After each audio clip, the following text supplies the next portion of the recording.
ಸೃಷ್ಟಿಕರ್ತ ಬ್ರಹ್ಮದೇವ ನನ್ನ ತಪಸ್ಸಿಗೆ ನೀವು ಮೆಚ್ಚಿ ಬಂದ ಕಾರಣ ಈ ಭೂಲೋಕದೊಳಗೆ ನಾನು ಬಾಳಿ ಬದುಕಬೇಕಾದರೆ ಯಾರಿಂದಲೂ ನನಗೆ ಮರಣ ಬಾರದಂತೆ ವರವನ್ನು ದಯಪಾಲಿಸಬೇಕು. ಭಕ್ತಿಗೆ ಮೆಚ್ಚಿ ವರವ ಕೊಡುತ್ತೇನೆ ಹೇಳ್ತೀನಿ ನಾನು.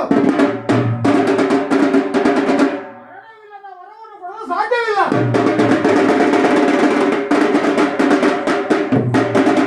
ಏಕೆಂದರೆ 80 ಕೋಟಿ ಜೀವರಾಶಿಗಳು ಕೂಡ ಹುಟ್ಟಿದ ಪ್ರತಿಯೊಂದು ಪ್ರಾಣಿಯು ಸಾಯಲೇಬೇಕು, ಸತ್ತ ಮನುಷ್ಯನು ಹುಟ್ಟಲೇಬೇಕು. ಪುನರಪಿ ಜನನಂ ಪುನರಪಿ ಮರಣಂ ಎಂಬುದು ವಾಕ್ಯದಲ್ಲಿ ತಿಳಿಯಲ್ಲವೇ?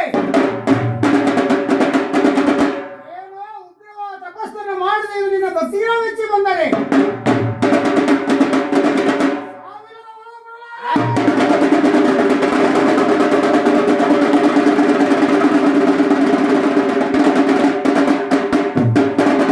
ವರವ ಕೊಡುತ್ತೇನೆ ಹೇಳಿದ್ರು ಸತ್ಯವಾಗಿದ್ದರೂ ಕೂಡ ನಿನಗೆ ನಾನು ಭಕ್ತಿ ಮೆಚ್ಚಿದ್ದರಿಂದ ನಿನಗೆ ಸಾವಿರ ವರ ಕೊಡಲಾರೆ. ನಿನಗೆ ಇಚ್ಛಾ ಮರಣವನ್ನು ಕೊಡುತ್ತೇನೆ.